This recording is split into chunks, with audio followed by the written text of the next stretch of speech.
అనంతపురం జిల్లా రామగిరిలో ఉద్రిక్త వాతావరణం నెలకొంది. మండల పరిషత్ కార్యాలయంలో టెన్షన్ వాతావరణం నెలకొంది. రేపు ఎంపీపీ ఎన్నిక నేపథ్యంలో వైసీపీ నాయకులు అక్కడ హంగామా సృష్టించారు. టీడీపీ నాయకుల వాహనాలు ధ్వంసం చేశారు వైసీపీ శ్రేణులు. దీంతో ఇరు పార్టీల నాయకులు కొట్టుకున్నారు. రంగంలోకి దిగారు పోలీసులు. 144 సెక్షన్ అమలు చేసినట్టుగా తెలుస్తోంది. విజువల్స్ మీరు చూస్తున్నారు. అక్కడ ఎటువంటి పరిస్థితి ఉంది అనేది, మరి ముఖ్యంగా రెండు పార్టీలకు సంబంధించి ఇటు వైసీపీ టీడీపీ మధ్య ఘర్షణ వాతావరణం నెలకొంది. దీంతో పోలీసులు రంగప్రవేశం చేస్తారు. ఆర్టీవీ స్క్రీన్ మీద ఎక్స్క్లూజివ్ విజువల్స్ మీరు చూస్తున్నారు. అక్కడ ఎటువంటి పరిస్థితి ఉంది అనేది అక్కడ విజువల్స్ మీరు చూస్తే అదిగో మీరు చూడొచ్చు. ఆ కారు ధ్వంసమైన విజువల్స్ మీరు చూడొచ్చు. పూర్తిగా అద్దాలు ధ్వంసమైన విజువల్స్ మీరు చూస్తున్నారు ఆర్టీవీ స్క్రీన్ మీద. దాంతో పాటు అక్కడ లోపల ఏ స్థాయిలో అక్కడ వీరంగం సృష్టించారు అర్థం చేసుకోవచ్చు. దాంతో పాటు అక్కడ అదిగో మీరు చూస్తే కనుక కొడవలతో సైతం, అంటే అక్కడ ఏ స్థాయిలో భీతవాహ పరిస్థితి ఏర్పడి ఉంటుందో ఒక్కసారి మీరు ఊహించవచ్చు. అనంతపురంలో ఉద్రిక్త వాతావరణం నెలకొంది. అనంతపురం జిల్లా రామగిరిలో ఉద్రిక్త వాతావరణానికి సంబంధించి విజువల్స్ మీరు చూస్తున్నారు. మండల పరిషత్ కార్యాలయంలో టెన్షన్ వాతావరణం నెలకొంది. రేపు ఎంపీపీ ఎన్నిక నేపథ్యంలో వైసీపీ నాయకులు హంగామా సృష్టించారు. టీడీపీ నాయకుల వాహనాలు ధ్వంసం చేశారు వైసీపీ శ్రేణులు. ఇరు పార్టీల నాయకులు కొట్టుకున్నంత వరకు వచ్చింది. రంగంలోకి పోలీసులు దిగారు. వెంటనే 144 సెక్షన్ అక్కడ అమలులోకి తీసుకొచ్చారు పోలీసులు. ఈ నేపథ్యంలో ఒకసారి మీరు చూడొచ్చు. కొడవలతో పాటు కొడవళ్ళు అలాగే రాళ్లు వీటిని ఉపయోగించి అక్కడ ధ్వంసం చేస్తున్నట్టు తెలుస్తోంది. విజువల్స్ మీరు చూడొచ్చు. ఒక్కసారిగా అక్కడ ఘర్షణాత్మక వాతావరణం నెలకొంది. అసలు ఇంతకీ ఏం జరిగింది, ఎందుకు ఇటువంటి ఉద్రిక్త వాతావరణం దాటిస్తూ ఒకసారి అదిగో విజువల్స్ మీరు చూస్తున్నారు. ఇటు రెండు పార్టీలకు చెందిన నేతలతో ఒక్కసారిగా భయానక వాతావరణం నెలకొంది. అసలు ఏం జరిగిందో చూద్దాం. అక్కడ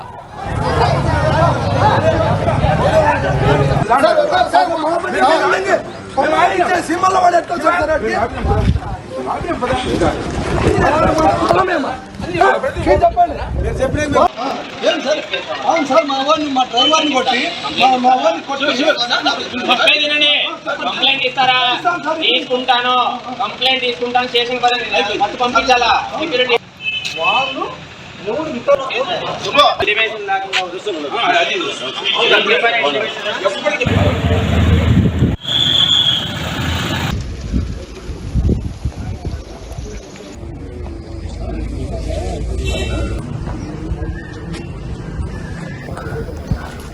అక్కడ విజువల్స్ మీరు చూస్తున్నారు. రెండు పార్టీలకు చెందిన నేతలు ఒకరి మీద ఒకరు మాటల యుద్ధమే కాదు, ఏకంగా అక్కడ వాహనాల ధ్వంసం చేసేంత వరకు వెళ్ళిందంటే అర్థం చేసుకోవచ్చు అక్కడ పరిస్థితి ఏ స్థాయిలో ఉద్రిక్తంగా మారుంటుందనేది. అసలు ఇంతకీ ఏం జరిగింది, ప్రస్తుతం అక్కడ పరిస్థితి ఎలా ఉందో తెలుసుకునే ప్రయత్నం చేద్దాం. మా ప్రతినిధి చల్లానాయుడు అప్డేట్స్ అందించేందుకు సిద్ధంగా ఉన్నారు. చల్లానాయుడు, అక్కడ ఎటువంటి పరిస్థితులు ఉన్నాయి? దాంతోపాటు మరి ముఖ్యంగా ఈ గొడవకి ఆద్యం అంటే ఈ గొడవ రాజుకోవడానికి కారణం ఏంటి? సత్యసాయి జిల్లా రామగిరిలో మనం హెడ్ క్వార్టర్లో ఉన్నాం. ఇక్కడ రేపు ఎంపీపీ, ముఖ్యంగా ఇక్కడ వైసీపీకి చెందినటువంటి ఎంపీపీ చనిపోయిన నేపథ్యంలో రేపు ఎన్నిక ఉన్నటువంటి నేపథ్యంలో ఇక్కడ ఏదైతే ఉందో కార్యాలయంలో, ప్రభుత్వ కార్యాలయంలో ఇక్కడ రామగిరి హెడ్ క్వార్టర్లో జిల్లా మండల ప్రజా పరిషత్ కార్యాలయంలో ఇక్కడ వైసీపీ మరియు తెలుగుదేశం మధ్య గొడవ జరిగినటువంటి నేపథ్యం. ముఖ్యంగా ఏదైతే ఉందో ఇక్కడ రెండు వాహనాల్లో కూడా మారణాయుధాలు కూడా ఉన్నాయని చెప్పేసి ఒకవైపు పోలీసులు కొన్ని వాహనాలని సీజ్ చేసినటువంటి నేపథ్యం. జిల్లా ఎస్పీ రత్న గారు కూడా ఇక్కడ వచ్చి పర్యవేక్షిస్తున్నటువంటి నేపథ్యం. ఏదైతే ఉందో ఇరు వర్గాల మధ్య తెలుగుదేశం వైసీపీ మధ్య జరిగిన గొడవలో ఇక్కడ రెండు వెహికల్స్ కూడా అద్దాలు ధ్వంసం చేసినటువంటి నేపథ్యం. ముఖ్యంగా ఏదైతే ఉందో ఒక వెహికల్లో మారణాయుధాలు కూడా ఉన్నాయి అని చెప్పేసి ఇక్కడ ఒక వెహికల్ని సీజ్ చేసినటువంటి నేపథ్యం. ఇటువంటి పరిస్థితుల్లో పోలీసులు ఇక్కడ ఉన్నటువంటి నేపథ్యంలో భారీ స్థాయిలో ఇక్కడ ఎటువంటి అవాంఛనీయ సంఘటనలు జరగకుండా రేపు జరగబోయేటటువంటి ఎన్నిక ఏదైతే ఉందో ఎంపీపీ ఎన్నికకు అన్ని సిద్ధం చేస్తున్నటువంటి నేపథ్యంలో ముఖ్యంగా రేపటి రోజు ఏవైనా సంఘటనలు జరిగే అవకాశం ఉన్నటువంటి నేపథ్యం పోలీసులు కూడా అప్రమత్తంగా ఉన్నటువంటి నేపథ్యం. అయితే ఈరోజు ఇక్కడ రెండు వర్గాలు తెలుగుదేశం మరియు వైసీపీ ఎదురెదురు పడిన నేపథ్యంలోనే ఇద్దరి మధ్య బాహాబాహి దిగినటువంటి నేపథ్యం. అయితే ఇటువంటి పరిస్థితుల్లో పోలీసులు కూడా ఇరు వర్గాలని చెదరగొట్టినటువంటి నేపథ్యం.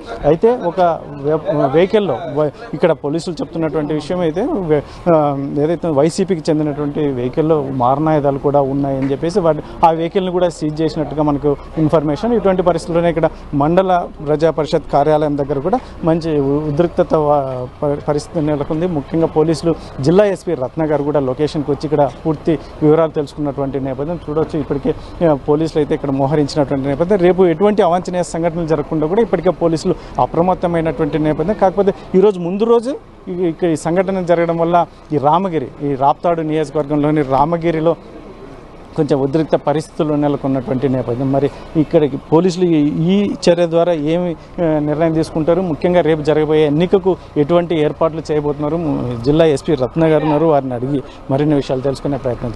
వైసీపీకి చెందినటువంటి రామాంజీ అనే వ్యక్తిని కూడా ఇక్కడ నుంచి తరలిస్తున్నటువంటి నేపథ్యం చూడొచ్చు. పోలీస్ వెహికల్స్లో వారిని ఇక్కడ నుంచి స్టేషన్కి పోలీసులు తరలిస్తున్నటువంటి నేపథ్యం. మొత్తం మీద అయితే మాత్రం ఇక్కడ జరిగినటువంటి గొడవలో ఒక వెహికల్స్ అద్దాలు కూడా ధ్వంసమైనటువంటి పరిస్థితి. ముఖ్యంగా మరొకటి ఈ వెపన్స్, ఒక వెహికల్లో వెపన్స్ కూడా ఉన్నాయని చెప్తున్నటువంటి నేపథ్యం. మరి పూర్తి వివరాలు పోలీసులు అయితే మేము పూర్తి విచారించి అన్ని విషయాలు చెప్తామని చెప్తున్నటువంటి. ఇప్పటికే అయితే మాత్రం రామగిరి హెడ్ క్వార్టర్ మండల పరిషత్ కార్యాలయం వద్ద కూడా జనం కూడా చేరుకుంటున్నటువంటి నేపథ్యం. ఇటువంటి పరిస్థితుల్లోనే ఇక్కడ జిల్లా ఎస్పీ గారు కూడా వచ్చి ప్రత్యేకంగా ఇక్కడ పర్యవేక్షిస్తున్నటువంటి నేపథ్యం. ఇటువంటి పరిస్థితిలో ఏం చెప్తారు, అసలు ఏంటి వాళ్ళు ఏం జరిగింది అనేది వాళ్ళకి వాళ్ళు ప్రజా దర్బార్ పెట్టుకుంటా అంటే ఏం జరిగింది అనేది మా బండ్ల బదులు కొట్టి మా మనసులను కొట్టి ఇంత దౌర్జన్యం చేస్తే కూడా మళ్ళీ మమ్మల్ని మీరు హెచ్చరిస్తారు ఏం సార్, మాకు అర్థం కాదు. మేము ప్రజా దర్బార్ పెట్టుకున్నాం ఈరోజు మా రామగిరి మండలంలో. మామూలుగా పార్టీ ఆఫీస్లో కన్వీనర్ పార్టీ ఆఫీస్లో ప్రజా దర్బార్ పెట్టుకున్నాం. పెట్టుకున్నప్పుడు ఏం జరిగింది, మా వెహికల్స్ కావచ్చు, మా మంది కావచ్చు, మేమందరూ అక్కడ ఉన్నప్పుడు ఎవరు ఆదిరెడ్డి కొడుకు నాగిరెడ్డి, రామాంజనేయులు, ముష్టికోల హరినాథ్ రెడ్డి వీళ్ళందరూ వచ్చి మా బండి పగలదెంగి, మేము లోన్ ఉంటే అన్ని పగలదెంగేసి మళ్ళీ ఆఫీస్కి వచ్చినారు. మా బండ్లు పగలదెంగి మళ్ళీ ఆఫీస్కే వచ్చి వాళ్ళే దౌర్జన్యం చేస్తున్నారు. ఇక్కడ ఎందుకు జరిగింది ఈ గొడవ? అయితే ఈ గొడవ అది వాళ్ళే చెప్పాలి. ప్రజాస్వామ్యంలో మేము పద్ధతిగా మా పార్టీ కార్యక్రమం మేము చేసుకుంటా అంటే వాళ్ళే వచ్చి రెచ్చగొట్టి అదే పనిగా మా మీదకి దాడికి తెగబడి మా బండ్లు పగలు కొట్టి మారణాయుధాలతో వచ్చి మమ్మల్ని అంటే వైలేషన్ చేయాలని, అంటే మమ్మల్ని రెచ్చగొట్టి ఏదో విధంగా ఇబ్బంది పెట్టాలని మమ్మల్ని. ఇంకా వాళ్ళు మా గవర్నమెంటే ఉంది, వైసీపీ గవర్నమెంటేను, తెలుగుదేశం వాళ్ళకి ఏమి అంటే అర్హత లేదు. మా దౌర్జన్యం ఏం చేసినా కూడా జరుగుతుంది. 5 ఏళ్ళు జరిగింది, ఇప్పుడు కూడా జరపాలనే ఉద్దేశంతో తప్ప వేరే ఇంకోటి ఏమీ లేదు. ఏం చెప్తారు ఎక్స్పెషల్, ఎందుకంటే రేపు ఉప ఎన్నిక ఉంది. ఉప ఎన్నికలు జరిగే తరుణంలో మేము ఎన్నికల గురించి రాత్రి మా ఎమ్మెల్యే గారు దాని గురించి వదిలేసి లేటెస్ట్ ఎందుకు దాని గురించి మీరు వరి అవుతారు. ఆ రోజే మనం ఎంపీటీసీలో వద్దనుకుని మనం కండక్ట్ చేయలేదు. ఈరోజు ఎంపీటీసీలో లేరు, ఎందుకు దాని గురించి మేము దాని గురించి పట్టించుకోవాలి. మేమేదో మామూలుగా ప్రభుత్వం యొక్క ఇది ప్రజా దర్బార్ కార్యక్రమం అంటే రైతులు కానీ ఎవరైనా కానీ మొత్తం తెలుగుదేశం కావచ్చు ఏ పార్టీ వాళ్ళు వచ్చినా కూడా అర్జీలు తీసుకుని పరిష్కరించే మార్గంలో మేము పోతుంటే వాళ్ళు ఏదో వచ్చి ముందే మాకు అసలు ఎలక్షన్ గురించి తెలియదు, మేము ఎలక్షన్ గురించి పట్టించుకోలేదు. మేము ఎవరు ఎలక్షన్ గురించి మా మైండ్లో కూడా లేదు ఎవరికి. వాళ్ళు వచ్చి ఆ మారణాయుధాలతో వచ్చి మా బండ్లన్నీ పగులు కొట్టి మేము అక్కడ ఆ పార్టీ ఆఫీస్లో నుంచి ఇతకు వచ్చేసరికి మొత్తం అంతా బీభత్సం సృష్టించేసి మొత్తం ఆఫీస్ని ఎండీ ఆఫీస్ అంతా వాళ్ళ హ్యాండ్ ఓవర్లకు తీసుకొని మొత్తం కావాల్సినంత బీభత్సం చేసేదానికి వచ్చినారు. పేపర్ దించుకున్నారు, దాంట్లో మొత్తం అంతా మొత్తు తీసుకొని తిరుగుతూ ఉన్నారు. బయల్లో వాళ్ళు మొత్తు తీసుకొని తిరుగుతూ ఉన్నారు. మరి అంటే వెహికల్స్లో వెపన్స్ ఉన్నాయన్న, మారణాయుధాలు ఉన్నాయి, కత్తులు అవి ఉన్నాయి. ఎవరిది వెహికల్ అది ఎవరిదో మాకు తెలియదు. 999 వెహికల్ అది. దాంట్లో మారణాయుధాలు దాంట్లో నుంచి తీసుకొని తిరుగులాడుతుంటే మా వాళ్ళు అందరూ చూసినారు, వీడియోలు తీసినారు, ప్రత్యక్షంగా అందరూ చూసినారు. రాణిబాయి ఎవడో మగవాడైతేనో అని. దానికి వచ్చి ఈరోజే రేపు ఎలక్షన్ జరిగేదానికి ఈరోజే వచ్చి వాళ్ళంతా మొత్తం దీనికి కావాల్సినటువంటి వ్యూహాన్ని దీన్ని తయారు చేసుకొని ఇతకు వచ్చి మొత్తం ప్రశాంతంగా దాదాపుగా ఈ రాష్ట్రంలోనే తెలుసు, ఈ జిల్లాలో తెలుసు, ఈ మండలంలో తెలుసు 10 నెలలు 11 నెలలు అయింది మొత్తం ఈ ప్రభుత్వం వచ్చి. ఒక్క రోజు కూడా మేము ఇంతవరకు రామగిరి పార్టీ ఆఫీస్లోకే మేము రైతులు ఎవరైనా పోతే ఎవరైనా పని చేసుకునే మేము ఆ ఉద్దేశంతో మేము ఉంటే మేము ఇంతవరకు ఏ రోజు అయినా కూడా ఎవరికైనా మీరు ఎక్కడైనా విచారించుకోమనండి. గొడవలకు కానీ ఇంకోటి కానీ ఎమ్మెల్యే ప్రతిరోజు ప్రతి విషయం ఈ రోజు కూడా రాత్రి కూడా చెప్పింది, గొడవలకే పోవద్దని మీరు ఎవరన్నా కానీ ఎంపీ వదిలేసేయి, ఎందుకు దాని గురించి మీరు మాట్లాడతారని చెప్పడం జరిగింది.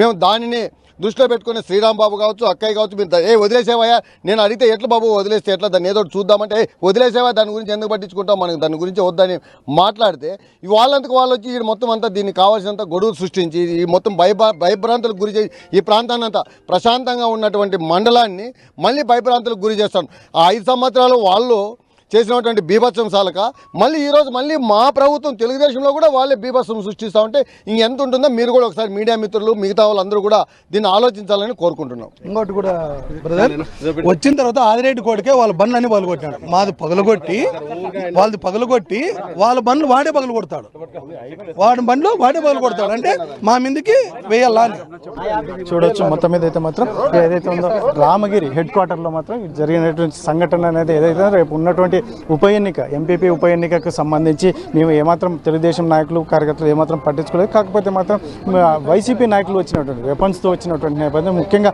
మారణాయుధాలు వెహికల్స్లో పెట్టుకుని వచ్చినటువంటి నేపథ్యం, ఇటువంటి పరిస్థితుల్లోనే మరి ఈ రకంగా వారి దౌర్జన్యం అనేది ఇప్పటికీ చేస్తున్నారు అని చెప్పేసి తెలుగుదేశం నాయకులు చెప్తున్నటువంటి నేపథ్యం. Bringing the industry expertise to the classroom.